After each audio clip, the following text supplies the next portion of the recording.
পরীক্ষা ২৬ তারিখ দেওয়া হয়েছে, কিন্তু আমরা পরীক্ষা পিছাতে যাচ্ছি কারণ আমাদের পর্যাপ্ত সময় আমরা পাইনি।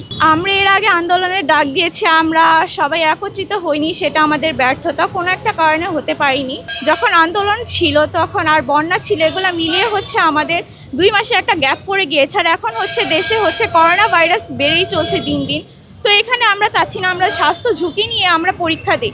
আমরা সরাসরি ইসের সাথে যুক্ত ছিলাম আন্দোলনের সাথে, তো এর জন্য আমাদের কিছুটা সময় নষ্ট হয়েছে, ওইটার জন্য আমরা মূলত এটা চাচ্ছি। আজকে আমরা এখানে এসেছি আমাদের যৌক্তিক দাবিগুলো আমাদের প্রশাসনকে জানাতে। আমাদের 3টি দাবি, সেটা হচ্ছে আমরা প্রথমত চাচ্ছি যে আজকে আমাদের পরীক্ষা ২৬ তারিখ দেওয়া হয়েছে, কিন্তু আমরা পরীক্ষা পিছাতে যাচ্ছি কারণ আমাদের পর্যাপ্ত সময় আমরা পাইনি।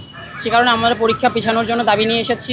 আমাদের দ্বিতীয় দাবি হচ্ছে সিকিউ এবং এমসিকিউ মিলিয়ে পাস, যেটা আমাদের আগে অনেক ব্যাচগুলোই করা হয়ে এসেছে, যেটা আমরা আবারও পুনরায় পেতে যাচ্ছি। এবং আমাদের তৃতীয় দাবি হচ্ছে যে সরকার 1 মাস আগে, পরীক্ষা শুরু হওয়ার 1 মাস আগে আমাদের নতুন 33টা নিয়ম বেঁধে দিয়েছে, যেটা আমাদের উপর চাপ, যেটা আমরা চাচ্ছি যে সেই নিয়মগুলো যেন আর না থাকে।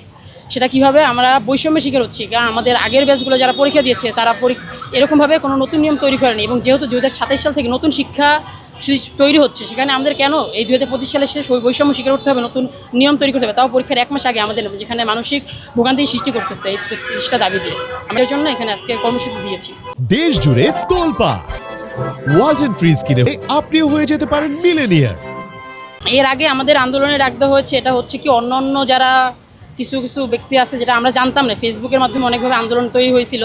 কিন্তু আজকে যেহেতু আমরা প্রত্যেকটা বোর্ড থেকে গ্যাদারিং করেছি এবং আমরা নিজেরা কোলাবরেট করেছি অনেকের সাথে, অনেকে এসেছে যারা আমাদের সাথে আছে, আজকে একটা সম্পূর্ণ আগেরগুলোর ভিত্তি আমরা পাইনি, নিজেরাও পাইনি, তো অনেক সেক্ষেত্রে আসা হয়নি বা অনেকে, এবং হতো অনেক সময় ঈদের ছুটি ছিল, সেক্ষেত্রে সবাই স্টুডেন্টরা বাড়িতে চলে গিয়েছিল, সেক্ষেত্রে অনেকে আসেনি।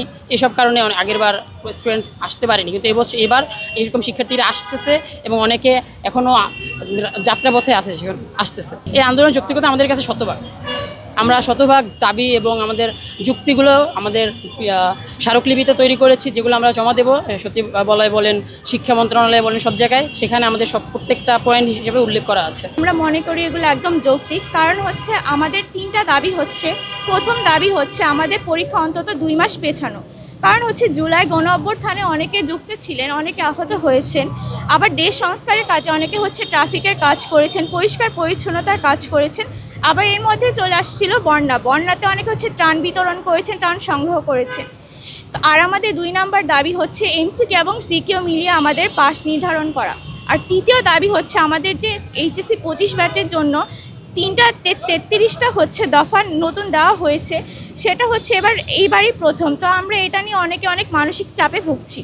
আমাদের পরীক্ষার যে প্রিপারেশনটা আছে সেটা আমরা ভালোভাবে নিতে পারছি না। তাই আমরা চাচ্ছি পূর্ববর্তী যে নিয়মে পরীক্ষা হয়েছে সেটা এই বছরে সেভাবে না হোক। আমরা এর আগে আন্দোলনের ডাক দিয়েছি, আমরা সবাই একত্রিত হইনি, সেটা আমাদের ব্যর্থতা, কোনো একটা কারণে হতে পারিনি। তো এখন আমরা মনে করছি আমাদের যে দাবিগুলো আছে ওগুলো আমরা মনে করছি যৌক্তিক, কারণ আমাদের যখন আন্দোলন ছিল তখন আর বন্যা ছিল, এগুলো মিলিয়ে আমাদের 2 মাসে একটা গ্যাপ পড়ে গিয়েছে। আর এখন দেশে করোনা ভাইরাস বেড়েই চলছে দিন দিন। তো এখানে আমরা চাচ্ছি না আমরা স্বাস্থ্য ঝুঁকি নিয়ে আমরা পরীক্ষা দিই। এখন আমরা যদি পরীক্ষা দিই, কোনো শিক্ষার্থী যদি আক্রান্ত হয় তাহলে তার পরীক্ষাটা হয়তো সেখানে থেমে যাবে, তো ওনার হয়তো 1 বছর গ্যাপ পড়ে যাবে, ওটার ক্ষতিপূরণ কে নিবে?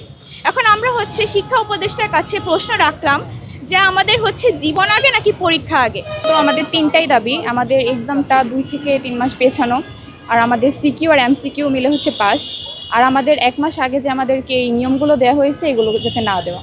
এটাই আমাদের মূলত 3টা দাবি। আমাদের এখান থেকে ডাক দেওয়া হয়েছিল, বাট শুনেছি এটা নাকি ফেক একটা নিউজ ছিল। তো আমরা আজকে যেখানে যেটা এসেছি এটা গিয়ে আমরা একদম মূলত প্রস্তুতি নিয়ে এসেছি, এটা আসলে একটা সত্যি। তো এর আগেরটা গিয়ে আমরা মূলত জানি ওটা মিথ্যা ছিল, এটা সত্যি ছিল না। ভালো স্টুডেন্টের কথা বাদ দিয়েও আমরা যদি একটু স্টুডেন্টের কথা বলি, যে আমাদের গিয়ে কোটা সংস্কারের জন্য যে 2 থেকে 3 মাস আমাদের গেল, মাঝে বন্যা এসেছিলো, এর মধ্যে অনেক হয়েছে, আর স্টুডেন্টরা এর মধ্যে যুক্ত ছিল।